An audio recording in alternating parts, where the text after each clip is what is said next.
you go on a diet, right? At some point, you need to take a break from the diet. Now, there's a lot of ways that we can look at that. There's no like set rules in stone, like how long you should diet for. But I mean, if you're constantly restricting calories and taking calories down, at some point there's going to be that ceiling where we talked about you reach, right? Like that bottom level where you're not going to be able to really take away any more food. You're not going to be able to add any more activity and then still enjoy your life or even be healthy, right? If you got to think about it, like dieting for fat loss, if we break it down to like its essence, it's like controlled starvation. It's like controlled form of starvation, right? So at some point, that's not going to be healthy. So if we continue on this path of taking away food and continuously packing on more movement, more exercise, we're going to have problems with our health, like our metabolism, our thyroid, our hormones. Like, I mean, we don't have Brian on the show, but he knows that kind of world where like you have competitive bodybuilders and like after their shows, like a lot of them have problems. So, because they do go to like extreme levels of leanness and extreme levels. Some of them do go to extreme levels of dieting in the process. Have you actually ever watched, because I was actually going to recommend like listeners to go watch this, but have you watched a ton of like Christian Guzman? Yeah, I was just actually thinking about that like because his we watched that season together like what, 2 years ago, right? Yeah, it was YouTube. That was like Panini times because like, I don't know what else to do. And he did a diet, he got really shredded, but then he rebounded pretty hard. Yeah. Totally. Well, and the biggest thing was it's like there would always be jokes from his girlfriend where it'd be like, yeah, we haven't had sex in a while. Like that ain't happening or this, that, and whatever. So it's like same thing. It's like I'm so excited to interview our friend Tiana, who's kind of gotten into the bikini and like, figure shows and stuff like that. And I'm so curious to kind of hear again, it's like, it's just so fascinating to see how the body responds with certain inputs and stuff like that. So, it's like for so many people, like we just have to understand that ultimately our body has to deal with whatever bullshit we give it, right? So it's like if we're not eating food and we're constantly dieting, well, our body's literally got to figure out. And so it kind of starts doing what it needs to do. And it starts shutting down various things that just maybe aren't as important to actual survival and stuff like that. And so it's like, again, like I'm it. Like this was me for so many years. If I look back, like I spent my teenage years, I spent all of my 20s and all of college, my late 20s, like all of it. It was just like, I was never not dieting. It was just the extremes of like, well, how hard am I dieting? But it's like, at the end of the day, it's like every single day I was always obsessing over, okay, well, like, what does the scale say? Okay, what do I look like? What do I look like in these clothes? The weirdest, like I said, it's so interesting to like look back on things once you are past it and you no longer, do that, or it's been so long. But it's like, I used to like check myself out in the mirror all the time by like, they kind of call it like body checking, but it's like, I would like pull up my shirt and be like, oh, do I still have abs right now? And it's just like, why was I so obsessed with that? And I was so like, just obsessed with it. And so, just understand that ultimately, it's like your body has to adapt to whatever you do. And so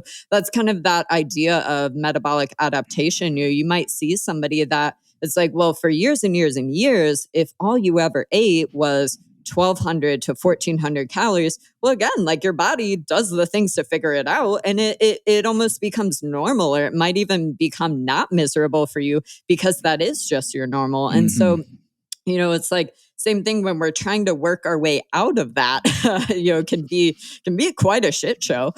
For so many people, it's like a lot of times you might have to gain weight to actually, change that situation and just get your body, kind of back to a healthy place and stuff like that. Which, again, we will for sure do, a podcast that's all like about it. All about reverse that, dieting. but. Yeah. Well, like Laurie, so like if we're talking about, dieting and reaching that point where, hey, like when should we put the brakes on? Like, what are you looking for in terms of like when to put the brakes on dieting? And then like, what does that even look like? I think ultimately, and this is probably just because I worked with so many women over the years. And so I got really, really skilled at being able to help people achieve fat loss or achieve body composition changes without having to use the scale. So it's like we hope that, we can accumulate as much data as possible. But it's like, at the end of the day, if this is gonna, like cause a mental spiral, we're not gonna use it. And so I got really, really good at just being able to make changes based off of just purely listening to biofeedback and listening to how people are feeling. So again, it's like that's a thing where it's like if you're paying attention on a regular basis and you're suddenly like, oh, hey, well, like, yeah, like my sleep sucks. My sleep, hungry. like I'm suddenly not sleeping through the night, or especially, it's like when we start seeing period changes and we start seeing changes to our menstrual cycle and stuff like that. I think a perfect example is it's like the number of brides that I worked with over the years where it would be like, hey, I don't want to, I don't want to drastically have you cutting before the wedding because I don't want you to rebound. But like, if this is what we got, this is what we got, so let's put a bow on it. Let's figure out how to just make it the best we can. And so, it's like, we just have to understand that our menstrual cycle is always a few months behind. And so if we're experiencing a lot of symptoms, if we're suddenly experiencing, say like 35 to 45 days between our menstrual cycle, or we're suddenly dealing with, super heavy, super crampy, super uncomfortable periods, when that's not normally our thing, or that's not normally our norm, it's like we have to dial back and look at, well, what were we doing a few months ago? Because it's like they say, the follicles for all of that take about 100 days. So that would make sense that, about 2 to 3 months. But, so it's like that would be super common where it'd be like, oh, well, let's say if they got married in September, well, we dial it forward and it'd be like October. And then it maybe be like November and December. They're like, hey, well, like, I don't know what's going on, but like I'm having like the period from hell. And then sure enough, it's not reflective necessarily of anything in the moment, but back in time. So I think oh, go ahead. Sorry. Yeah. So I was going to say, like, in general, it's like we're looking at things like, well, how is your mood? How are your energy levels? What's your digestion doing? What is your menstrual cycle like? It's like just also, again, like sex drive and stuff like that. Sex drive, morning wood, if we're talking about that. You ain't getting that WAP if you're down on that 1,000 calories a day, man. No. The WAP is not there. It ain't happening, man.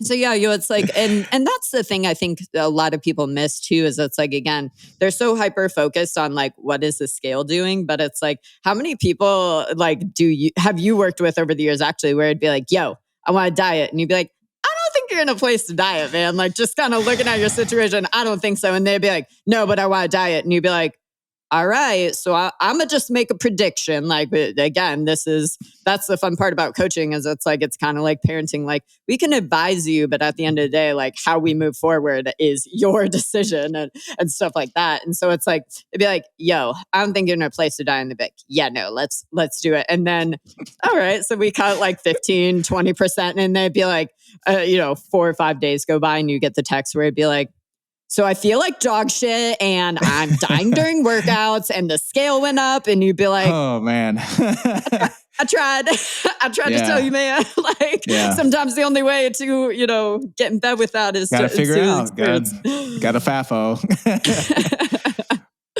So, recap, it's like at the end of the day, just understand we should be eating at maintenance more than we do anything else. Obviously, if we are severely overweight or we're severely obese, for sure it's going to take time to get to that point. But again, if we use the analogy of treating our body like an ATM, we got to be making deposits, aka eating at maintenance or having periods of calorie surplus more than we are trying to make withdrawals and spend that money.